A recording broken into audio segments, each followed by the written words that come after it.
Selamat datang di channel Pemuja Malam. Jangan lupa like, share, and subscribe ya. Terima kasih.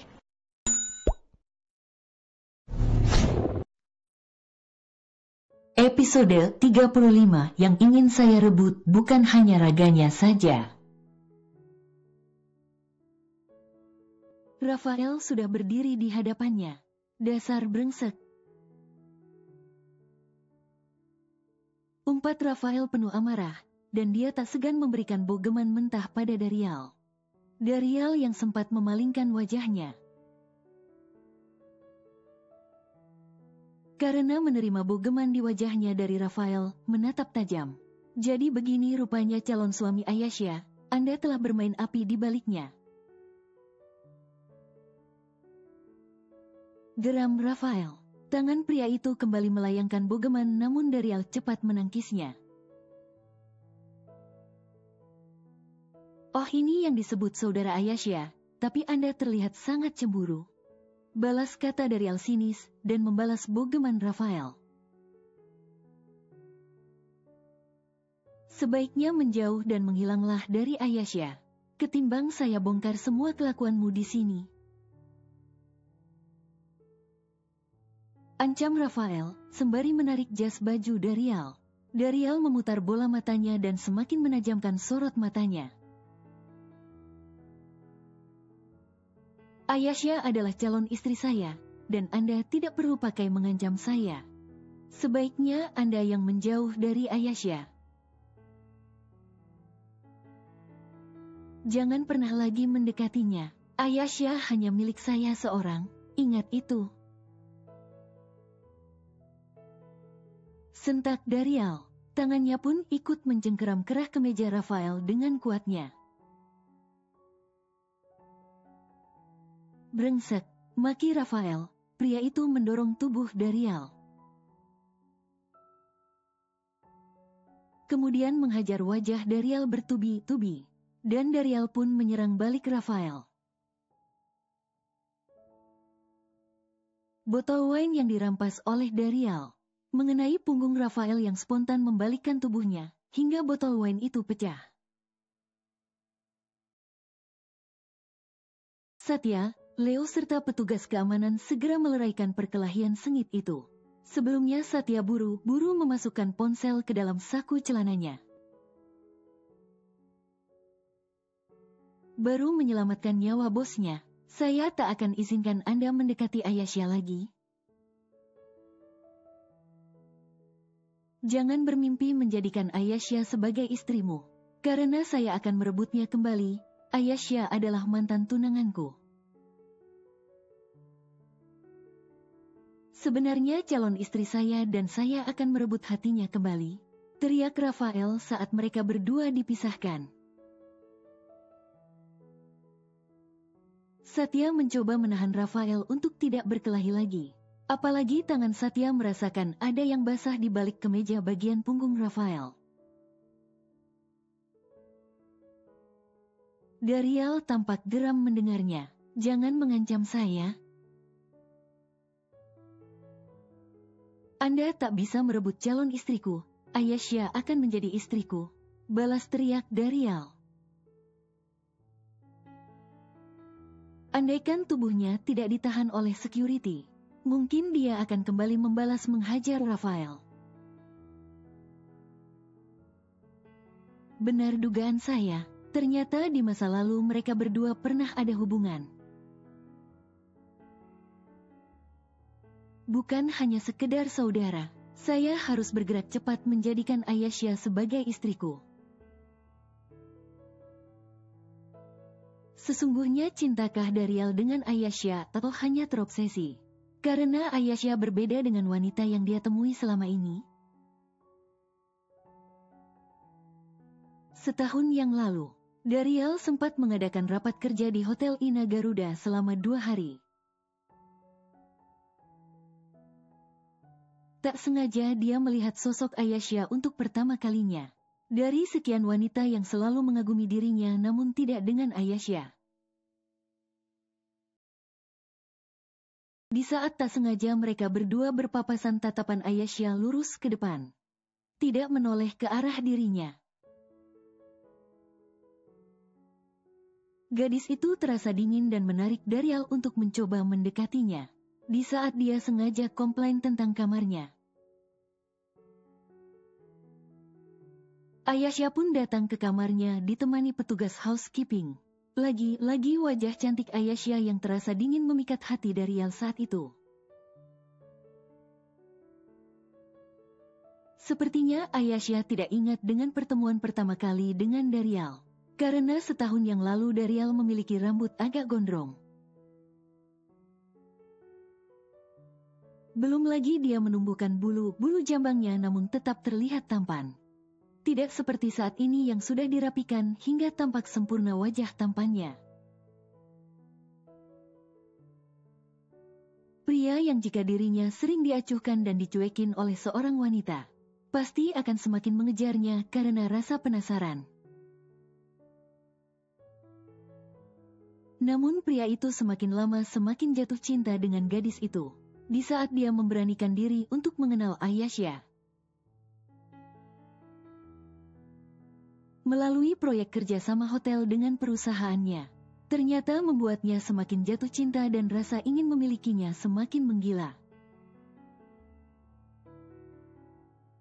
Kebiasaan dia main ke clubbing dan menuntaskan hasratnya, sudah berhenti 3 bulan yang lalu dengan sendirinya. Di saat hatinya sudah mantap untuk mendekati Ayesha, setelah beberapa bulan dia mengamati dari kejauhan. Daryl pemilik properti Praja Land, sang Casanova yang mencoba insaf. Benarkah, mampukah untuk berubah? Hotel A. Setelah kedua pria itu dipisahkan, Satya mengajak bosnya untuk kembali ke kamar. Pihak hotel pun memanggil dokter untuk memeriksa keadaan Rafael. Rafael pun juga meminta Satya untuk membayar ganti rugi akibat perkelahiannya tadi di bar and club. Sekarang punggung Rafael sudah mulai merasakan sakit, ternyata benar dugaan Satya. Setelah pria itu membuka kemeja berwarna abu-abunya, sudah ada luka di bagian punggung pria itu, akibat hantaman botol wine hingga pecah. Terlihat ada goresan dari pecahan beling botol wine itu, dengan menahan rasa sakitnya. Dokter mengobati luka di bagian punggung Rafael lalu menutupinya menggunakan perban. Usai diobati, Rafael ke kamar mandi sebentar untuk membersihkan dirinya. Lalu setelahnya kembali menghampiri Satya di ruang tamu. Pak Rafael, untuk rekaman video tadi haruskah saya share ke Ayesha? Tanya Satya. Rafael diam sejenak, lalu mengambil ponsel milik Satya kemudian mempelai rekaman kejadian di clubbing hotel. Satya, untuk saat ini sebaiknya kamu simpan baik-baik rekaman video ini. Rasanya tidak etis kalau kita memberitahukan ke Ayesha untuk saat ini. Jawab Rafael. Satya terlihat heran dengan jawabnya Rafael. Bukankah ini kesempatan untuk membuka kedok Daryl yang sesungguhnya? Kata Satya. Pria itu memijat pelipisnya yang mulai terasa pusing. Jika saya yang memberitahukan tentang siapa Daryl sesungguhnya, akan terkesan saya ingin memisahkan Ayesha dengan Daryl. Walau sebenarnya saya ingin seperti itu. Biarkanlah Ayesha tahu dengan sendirinya, Satya, sahut Rafael. Satya mendesah, dan tak habis pikir dengan jalan pikiran bosnya. Padahal ini salah satu cara untuk merebut hati Ayesha. Tapi tadi Pak Rafael bilang akan merebutnya kembali dari Daryl. Dan ini bisa jadi salah satu caranya. Pria itu tersenyum getir. Merebutnya kembali bukan dengan cara memberitahukan keburukan Daryl, Satya. Saya menginginkan kamu mencari data tentang Daryl. Bukan untuk memberitahukan ke Ayesha juga, tapi untuk buat saya pribadi. Saya ingin tahu langkah yang harus saya ambil selanjutnya. Jika background Daryl memang baik, saya tenang. Namun jika ternyata buruk, maka saya akan melindungi Ayesha, tapi tidak seperti itu caranya. Kata Satya memberikan penjelasannya. Wanita jika selalu kita ceritakan sisi buruk pasangannya walau kita memiliki buktinya. Dia akan merasa terpojokkan dengan pilihannya, akan malu. Saya ingin menghindari perasaan itu dan menghargai pilihannya. Kecuali wanita itu memang ingin tahu tentang pasangannya, maka baru saya akan menunjukkan buktinya. Lagi pula yang ingin saya rebut bukan hanya raganya saja, tapi saya ingin merebut hatinya Ayesha. Satya dibuat bungkam dengan penjelasan Rafael. Pikir Satya bosnya akan buru-buru menginformasikan tentang apa yang mereka lihat kepada Ayesha, namun ternyata berbeda. Satya, jangan lupa apa yang telah kamu janjikan sebelumnya. Besok pertemukan saya dengan orang yang telah kamu tugasi itu. Baik, Pak. Rafael kembali bersinergi beberapa tugas ke Satya menyangkut hotel miliknya, sebelum sang asisten balik ke Hotel Ina Garuda untuk beristirahat. Namun sebelumnya Rafael minta Satya video call Amelia, karena dia ingin melihat keadaan Ayesha secara diam-diam. Semoga cepat sembuh Ayesha, dan semoga kamu selalu dalam perlindungan Allah SWT. Esok hari. Rumah sakit, jam 7.15 WIB. Mama Rara dan Amelia semalam menginap di rumah sakit menemani Ayesha. Pagi ini Ayesha sudah terlihat lebih baik daripada hari sebelumnya. Perutnya sudah tidak merasa sakit, dan tubuhnya tidak terlalu lemas. Agar badannya lebih segar, Ayesha minta dibantu oleh Mama Rara untuk membersihkan dirinya di kamar mandi. Di saat Ayesha di kamar mandi, tibalah Satya dengan membawa beberapa bungkusan di tangannya. Assalamualaikum calon istriku yang cantik. Sapa Satya waktu masuk ke dalam ruangan. Amelia yang terlihat sedang melipat selimut bekas dia kenakan semalam, langsung menoleh. Wajahnya sudah mulai tersipu malu dipanggil calon istri. Waalaikumsalam Mas Satya. Jawab Amelia lembut. Kok sepi Mel, pada kemana? Tanya Satya sembari menaruh bungkusan yang dia bawa di atas meja bundar. Tante Rara lagi temani ayah di kamar mandi, baru aja masuk. Jawab Amelia, turut menghampiri Satya di meja bundar. Lalu membantu mengeluarkan isi paper bagnya. Satya melirik pintu kamar mandi, kemudian menarik lengan Amelia agar lebih dekat dengannya. Hingga membuat jantung Amelia berdebar-debar. Amel, ada yang ingin saya kasih lihat ke kamu. Tapi setelahnya jangan cerita ke ayah atau ke nyonya ya, kata Satya agak berbisik. Amelia mengangguk paham, lalu melihat Satya mengeluarkan ponselnya dan memperlihatkan video kejadian semalam. Kedua netra Amelia melotot, mulutnya pun menganggah. Astagfirullah, punya dosa apa Ayesha, sampai kekasih kayak begini?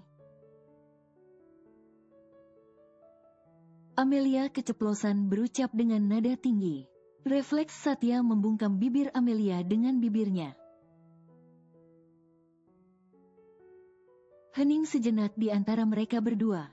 Tambah melototlah mata Amelia, dapat serangan pagi dari Satya.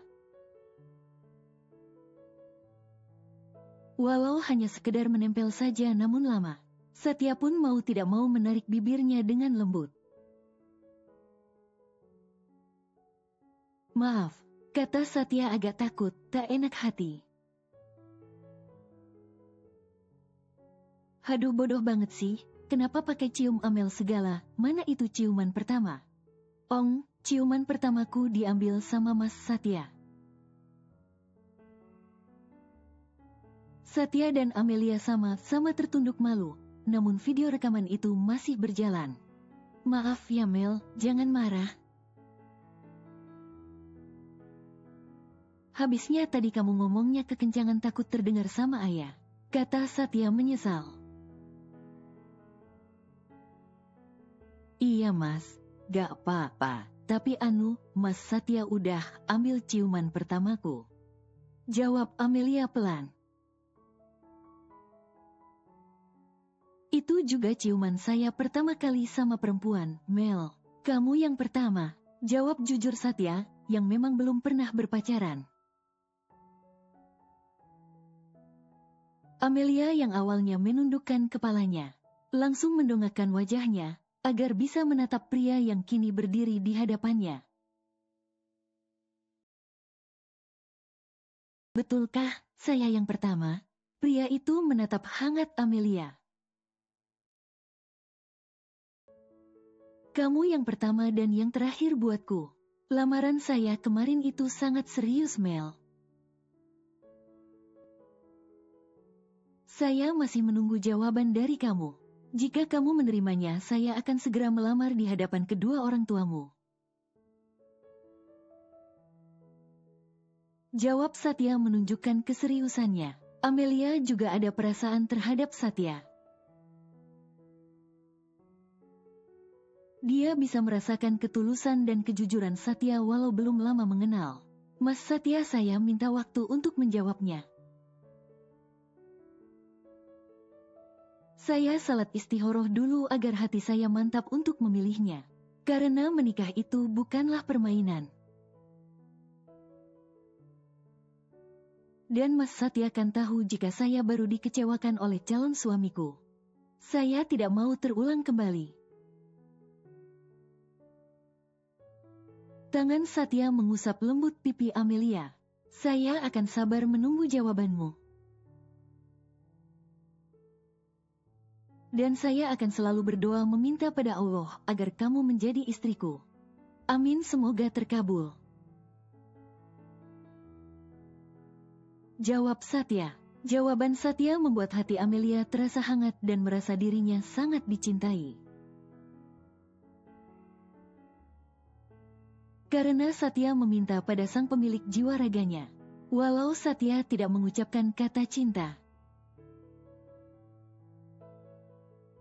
Mama Rara sudah selesai membantu Ayasya bebersih. Sekarang mereka berdua keluar dari kamar mandi. Satya dan Amelia sudah terlihat biasa saja. Rekaman video dari Al pun sudah dimatikan. Pagi Nyonya, pagi Ayasya. Sapa Satya ramah. Pagi juga Satya, kamu bawa sarapan kah? Tanya Mama Rara sembari menghampiri meja bundar tersebut. Amelia sudah mengambil alih memapah Ayasya. Iya Nyonya, saya bawakan sarapan buat Nyonya. Ayasya dan Amelia, silakan dinikmati. Jawab Satya mempersilahkan. Makasih ya, Satya. Mama Rara langsung mengambil beberapa hidangan yang tersaji. Ayasya tidak kembali ke ranjangnya. Tapi meminta untuk duduk di sofa karena ingin menikmati sarapan paginya. Amelia dan Satya pun membantu mengambilkan beberapa menu makanan untuk Ayasya. Mereka berempat pun duduk di sofa dan menikmati sarapan pagi bersama-sama. Namun di sela-sela mereka makan tiba-tiba saja Darial datang. "Assalamualaikum," sapa Darial begitu ramahnya. "Waalaikumsalam," jawab serempak mereka berempat. Darial dan Satya tak sengaja saling bersitatap. Asisten Rafael berusaha terlihat biasa saja. Sedangkan Darial sempat menunjukkan tatapan tidak sukanya. Lalu dia kembali terlihat biasa saja, dan menatap Ayasya. "Sepertinya sedang sarapan pagi, saya kayaknya telat datang. Padahal sudah bawakan sarapan buat Tante dan Ayasya," ucap Darial sembari menunjukkan paper bag yang dia bawa. "Gak telat kok Kak Darial, kita juga baru mulai sarapan. Sekalian aja kita makan bareng di sini," pinta Ayasya. Dengan tatapan menelisik karena melihat wajah Darial ada lebamnya, Amelia berusaha menutupi raut wajah kecewanya dengan Darial. Dengan cara memalingkan wajahnya, fokus pada tempat makan yang dia pegang. "Alasan pamit katanya ada urusan pekerjaan." Rupanya pekerjaannya ada di klub malam sama wanita penghibur, cih. Batin Amelia berdecih kesal. Dan berhubung Amelia yang duduk di samping Ayasya, dia tidak bangkit dari duduknya. Dengan terpaksa Darial duduk di samping Satya. Lalu dia membuka paper bag yang dia bawa lalu mengeluarkan kotak makan yang dia beli itu. "Ini untukmu Ayah, semoga kamu suka dengan makanan yang saya pilih," ucap Darial, sembari menyodorkan kotak makanan tersebut. Ayasya menerimanya dan mengucapkan terima kasih. "Dan ini untuk Tante," lanjut kata Darial. Wanita parubaya itu menerimanya dengan tersenyum, lalu meletakkannya di atas meja. Darial dengan tidak sungkan lagi ikutan menikmati sarapan pagi bersama. Namun sayangnya tidak ada yang bicara satupun, termasuk Ayasya di saat mereka kembali makan. Amelia dan Satya terlihat kurang menikmati sarapan paginya, namun dipaksa untuk segera menghabiskannya. Lalu tanpa aba-aba mereka berdua serempak bangkit dari duduknya. Sementara itu Ayasya masih menikmati sarapan paginya. Karena nafsu makannya sudah mulai membaik, melihat Amelia sudah meninggalkan tempat duduknya. Pria itu pindah duduk ke samping Ayasya.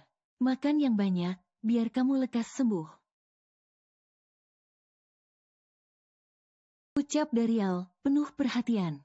"Iya Kak, ini juga sudah makan yang banyak." Amelia yang mendengar kata perhatian Darial, bibirnya mencebik. Hal itu membuat Satya gemas melihatnya. "Kak Darial, wajahnya kok kelihatan lebam?" tanya Ayasya, sambil menunjuk ke salah satu pipi Darial. Semoga asisten Rafael belum cerita apa-apa ke Ayasya. Kalau sudah sampai menceritakan, mereka mencari masalah dengan saya. Oh lebam ini, ada kesalahpahaman tadi malam. Tidak ada angin, tidak ada hujan, tiba-tiba ada yang menghajar wajah saya, jawab Darial, sembari kedua netranya melirik ke arah Satya berdiri. Satya hanya bisa menarik salah satu sudut bibirnya, dengan tatapan jengahnya. Ayasya hanya bisa menatap heran saat mendengarnya. Salah paham, kok bisa? Tidak mungkin karena salah paham tiba-tiba menghajar Kak Darial. Ucap Ayasya, agak curiga. Ya bisa ajalah ayah, pacar lo itu abis ciuman sama cewek lain. Makanya kena hajar sama Om Rafael. Dasar Daryl ternyata bisa berbohong juga tuh. Rasanya gemes pengen kasih tahu sama ayah. Tapi sudah dilarang sama Mas Satya. Ya Allah, semoga Ayasya cepat tahu seperti apa Daryl. Sudah, kamu tidak usah memikirkannya ya. Saya sudah biasa seperti ini. Ada aja orang yang salah paham dan iri dengan saya karena persaingan bisnis. Balas Daryl. Meyakinkan Ayasya sekalian untuk tidak membicarakan lagi. Syukurlah mereka belum cerita dengan Ayasya. Batin Daryl agak tenang. Menurutku sangat aneh kalau ada orang yang tiba-tiba menghajar. Pasti ada sebabnya. Batin Ayasya. Mama Rara yang ada di antara mereka bertiga hanya menyimak saja. Tidak ikut campur dalam pembicaraan antara Daryl dan Ayasya. Rafael sudah datang ke rumah sakit tapi tidak masuk ke ruang rawat Ayasya. Tapi dia menemui dokter untuk mengetahui keadaan Ayasya saking perhatiannya. Sang dokter spesialis meminta Rafael untuk menunggu terlebih dahulu. Karena belum visit ke kamar Ayasya. Sambil menunggu kabar keadaan Ayasya, Rafael menghubungi asisten rumah tangga yang sudah ditugasi untuk membersihkan rumah yang dia beli untuk Ayasya. Dia berharap setelah gadis itu dinyatakan bisa rawat jalan, mau menempati rumah pemberiannya. Mungkin terkesan sedikit memaksakan tapi dia menginginkan kenyamanan buat Ayasya. Jadi Om Rafael, sudah membelikan rumah buat Ayasya di Jogja? Terlihat tak percaya Amelia mendengar cerita Rafael. Dan memang Ayasya belum sempat cerita dengannya karena keburu sakit. Satya dan Amelia diminta untuk datang sebentar ke coffee shop menemui Rafael. Iya Mel, saya belikan sebagai hadiah ulang tahunnya. Makanya dari itu saya berharap banyak pada kamu. Agar bisa membujuk Ayasya untuk menempati rumah itu. Termasuk kamu bisa ikut tinggal di sana. Pinta Rafael agak memohon. Masya Allah, Ayasya dapat hadiah rumah mewah dari Om Rafael, aku gak menyangka. Om Rafael, saya tidak bisa menjanjikan tapi akan saya coba membujuknya. Semoga saja dia mau tinggal di sana. Jawab Amelia, semangat. Pria itu sedikit bisa bernapas lega mendengarnya. Om Rafael, masalah Daryl kenapa tidak dikasih tahu ke Ayasya? Atau izinkan saya memberitahukan video tersebut. Pria itu langsung menggelengkan kepalanya. Biarkan Ayasya tahu dengan sendirinya. Bukankah kamu dulu juga pernah mencoba memberitahukan tentang hubungan saya dengan Delia waktu dulu? Dan Ayasya tidak percaya sebelum dia melihat dengan matanya sendiri. Kalau bicara tentang masa lalunya, Rafael mengusap wajahnya dengan kasar, rasanya ingin melupakan semua perbuatan bodohnya. Amelia menganggukkan kepalanya. Tapi Om, saya takut Ayasya akan kembali terluka. Berdoalah, bantulah temanmu dengan berdoa. Sama seperti yang saya lakukan saat ini. Saya hanya bisa mendoakannya agar segala yang buruk cepat diperlihatkan. Dan bukan berarti kita tidak berusaha, namun tetap kita mengawasinya dari jauh. Ucap Rafael. Apalagi yang bisa manusia lakukan setelah berusaha dengan segala cara. Ia adalah berdoa minta pertolongan pada Allah. Satya menggenggam tangan Amelia seakan turut meyakinkan pujaan hatinya. Gadis itu pun tersenyum hangat. Untuk saat ini bukan dia saja yang menemani Ayasya. Namun ada Satya, Rafael dan Mama Rara yang turut menjaganya walau tidak selalu di sampingnya. Kedua netra Rafael jadi berbinar-binar. Melihat kedekatan asistennya dengan sahabatnya Ayasya, pemandangan yang menyentuh hatinya yang paling dalam. Sepertinya kalian berdua sudah semakin dekat, Satya, tegur Rafael. Sontak saja Satya dan Amelia melepaskan genggaman tangan mereka berdua lalu terlihat kikuk. Rafael masih menatap teduh kedua orang yang masih duduk di hadapannya. Satya, jangan pernah meniru sikap buruk saya selama ini. Jangan pernah menyakiti hati wanita. Jika kamu sangat mencintainya. Bersambung.